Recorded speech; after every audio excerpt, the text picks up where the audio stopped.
Hello, j'espère que vous allez bien.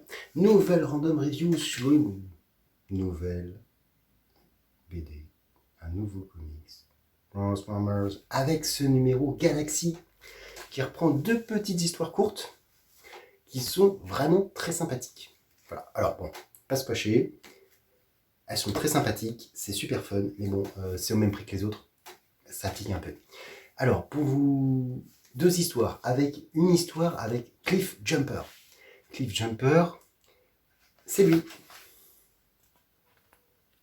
Et effectivement, il ressemble à quelqu'un, quelqu'un qu'on connaît bien. À qui? Eh bien, à Bumblebee. En fait, les deux sont quasiment des jumeaux.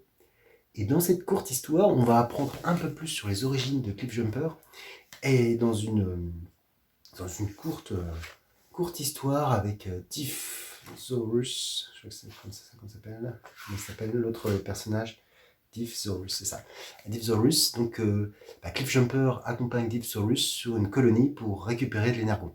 L'énergon qui étant la source d'énergie principale des Transformers et qu'ils veulent récupérer à tout prix. Voilà, vraiment quelque chose qui est très important pour eux, comme puisque sans cette portion d'énergie, ils ne peuvent rien faire, et plus ils en ont, plus ils sont au maximum de leur capacité. Donc c'est quelque chose de très, très important. Alors déjà, c'est scénarisé par Kate Leth, avec Cohen Edenfield, et dessin c'est Alex Milne. Voilà. Et c'est super beau. Franchement, déjà, les graphismes, vous voyez, franchement, moi j'ai vraiment apprécié ces graphismes, et donc où Cliff Jumper est envoyé sur cette colonie parce que, en fait, les autochtones le confondent avec Bumblebee, qui est le héros là-bas.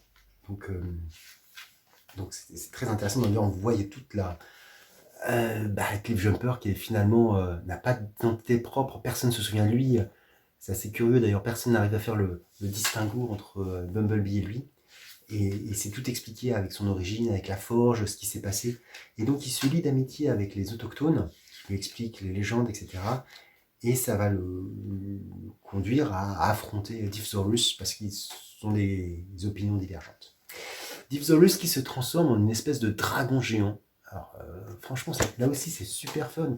Vraiment un mode alternatif qu'on n'avait jamais vu, plutôt organique, alors que généralement, les Transformers sont plutôt dans des modes alternatifs type véhicule. Là, j'ai trouvé ça, bon, même c'est un robot mécanique, un dragon mécanique, j'ai trouvé ça plutôt cool en termes d'idées, en termes d'utilisation. Il y a vraiment beaucoup de choses qui sont assez marrantes. Et puis on a vraiment, alors c'est assez bateau peut-être comme histoire, mais franchement, moi ça m'a vraiment plu. Je trouve ça très efficace. Ça renforce un peu l'univers des Transformers sur un personnage en particulier. Donc j'ai trouvé ça vraiment, vraiment bien. J'ai vraiment apprécié ma lecture, vraiment sympa. Et puis on a quelques illustrations sympathiques. Après, on passe à la deuxième histoire. Deuxième histoire qui s'appelle George, qui est Gauging the Truth. Jauger la vérité, peut-être se faire ça en anglais. Un scénario de Sam Max avec au dessin Beth McGuire-Smith et Umi Miyao, qui ont déjà œuvré dans le tome 3 des Transformers. En fait, très simplement, ça fait suite aux événements qui se passent dans ce tome-là.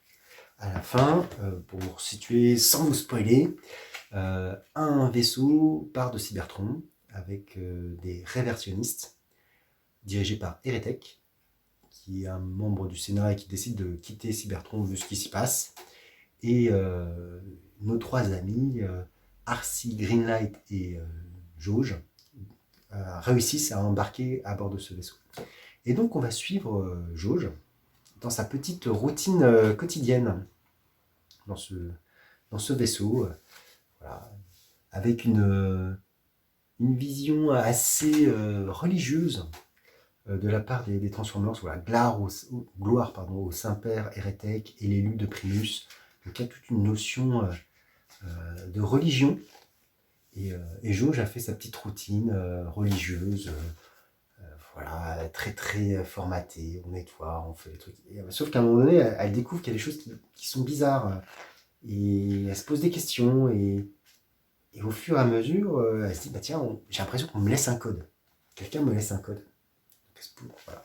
Et finalement, en déchiffrant ce code, elle tombe sur des prisons qui sont dans le vaisseau avec ses deux mentors, Arcee et Greenlight. Et là, qu'est-ce qui va se passer? Donc, les trois ont voilà, pourquoi Jauge ne se souvient plus de ses mentors, qu'est-ce qui s'est passé, voilà, qu'est-ce qui va se passer. Donc là aussi, l'action plutôt menée tambour à tête battant, avec voilà, plutôt bien. Moi j'ai vraiment aimé là aussi.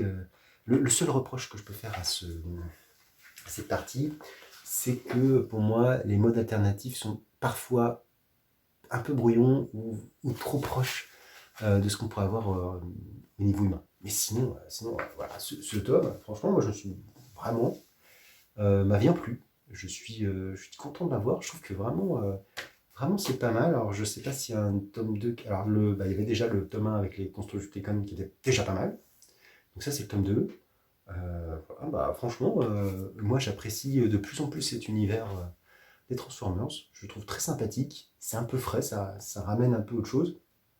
Et puis, voilà, ça change un peu. Et puis franchement, c'est bien fait. Je trouve que les tomes sont bien faits, on suit. Donc j'attends de voir ce que va nous sortir Vestron pour la suite. Je suis pas hyper fan des crossovers ou des uchronies, mais bon, peut-être que je me laisserai tenter, ça dépend. Parce qu'il y a un crossover avec G.I. Joe, Mask, etc. Je sais pas trop. Crossover avec Terminator. Il y a une histoire où ça se passe dans le façon steampunk aussi. Peut-être, je sais pas. En tout cas, là, série principale et série dérivée spin-off, pour le moment, c'est du tout bon pour moi. J'apprécie vraiment, c'est fun, ça se lit vraiment bien. Les dessins sont très corrects, voire très très corrects pour la première partie, là, que je vous ai montré. Donc voilà, que du bonheur, que du bonheur. Comme d'habitude, si vous avez aimé, n'hésitez pas à liker, à commenter, à disliker si ça ne vous a pas plu, à commenter pour dire pourquoi ça ne nous a pas plu, et à vous abonner sur ma chaîne. Sur ce, je vous dis ciao!